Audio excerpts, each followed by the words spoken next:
আজ পশ্চিমবঙ্গ ছাত্র সমাজের ডাকা নবান্ন অভিযানে অশান্তির ছক কষা হচ্ছে এই অভিযোগ তুলে গতকালই তৃণমূল কংগ্রেস এক জোড়া ভিডিও ভাইরাল করে। ভিডিও সূত্র ধরে এবার 3 জন বিজেপি নেতাকে গ্রেফতার করলো ঘাটাল থানার পুলিশ। আগে দুজনকে দীর্ঘক্ষণ জিজ্ঞাসাবাদ করা হয়, প্রথমে তাদেরকে আটক করা হয়েছিল এবং তারপর 3 বিজেপি নেতাকে ঘাটাল থানার পুলিশ গ্রেফতার করলো। সৌমেন চক্রবর্তী আমাদের প্রতিনিধি রয়েছেন টেলিফোন লাইনে। সৌমেন, কি জানা যাচ্ছে ঘাটাল পুলিশ সূত্রে, কি অভিযোগ রয়েছে এই 3 জন বিজেপি নেতার বিরুদ্ধে? দেখো, এখনো পর্যন্ত অভিযোগপত্র ডিটেলসে পাওয়া যায়নি, তবে যেটুকু আমরা জানতে পেরেছি ঘাটালেরই এক বাসিন্দার অভিযোগের প্রেক্ষিতে এফআইআর হয় এবং সেই এফআইআর এর ভিত্তিতেই কিন্তু গতকাল রাতে এই 3 জনকে গ্রেফতার করা হয়েছে। আজকে তাদেরকে ঘাটাল কোর্টে তোলা হবে।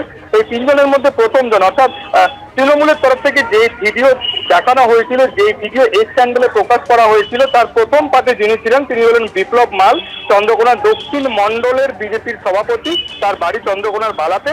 এবং দ্বিতীয় অংশে যাকে দেখা গিয়েছিল তিনি হলেন সৌমেন চ্যাটার্জি, বিজেপির সমবায় সমিতির রাজ্য কো কনভেনার। ইনার বাড়িও ঘাটাল থানার অন্তর্গত খড়ারে। এবং শুধু তাই নয়, তার সাথে আরো একজন থাকার অভিযোগে খড়ার পৌরসভার একমাত্র বিজেপির কাউন্সিলর বাবলু গাঙ্গুলি, তাকেও কিন্তু, অর্থাৎ এই সৌমেন চ্যাটার্জি এবং বাবলু গাঙ্গুলি দুজনকে কিন্তু কাল সকাল থেকে আটক করেছিল। তাদেরকে জিজ্ঞাসাবাদ করা হয় এবং সন্ধ্যের কিছু আগে কিন্তু বিপ্লব মালকেও ধরা হয় এবং 3 জনকেই গতকাল সন্ধ্যাতে গ্রেপ্তার করা হয়েছে।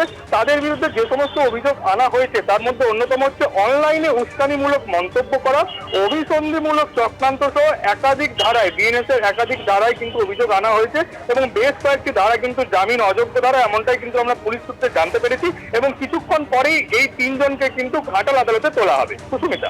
সৌমেন, ধন্যবাদ। গতকাল তৃণমূল কংগ্রেসের পক্ষ থেকে সাংবাদিক বৈঠক করা হয়, যেখানে কুণাল ঘোষ এক জোড়া ভিডিও সামনে এনেছিলেন। এই যে 27 তারিখ যে আন্দোলনটা, এটা আদৌ কি শান্তির আন্দোলন হবে? গুলি চলবে, এখানে রবার বুলেট চলবে। পরিষ্কার কথা দাদা, মোদি যদি না পারে রাজনীতি হবে না। এই যে 27 তারিখ যে আন্দোলনটা, এটা আদৌ কি শান্তির আন্দোলন হবে? গুলি চলবে, এখানে রবার বুলেট চলবে। পরিষ্কার কথা দাদা, মোদি যদি না পারে রাজনীতি হবে না। এই যে 27 তারিখ যে আন্দোলনটা, এটা আদৌ কি শান্তির আন্দোলন হবে? গুলি চলবে, এখানে রবার বুলেট চলবে। এই ভিডিও ভাইরাল করে তৃণমূল কংগ্রেস আশঙ্কা প্রকাশ করে আজকের ঘটনায় উস্কানি দেওয়া হচ্ছে এবং আজকের এই নবান্ন অভিযানে অশান্তি হতে পারে। একই কথা কিন্তু সাংবাদিকদের মুখোমুখি হয়ে লালবাজারও বলে। বাংলায় নাশকতার জন্য ঢোকানোর চেষ্টা হতে পারে। পুলিশের ভুয়ো পোশাক এরা তৈরি করে নিজেরা কোনো গুলি চালানো বা এমন কোনো কিছু করা যাতে সরকার এবং পুলিশ সম্পর্কে ভুল ধারণা তৈরি হয়। প্রথম কথা হচ্ছে, কালকের নবান্ন অভিযান বেআইনি এবং অবৈধ। প্রশাসন পুলিশের কাছে অনুমতি দিয়ে ইন্টিমেশন দিয়ে তারা এই কর্মসূচি করছে না।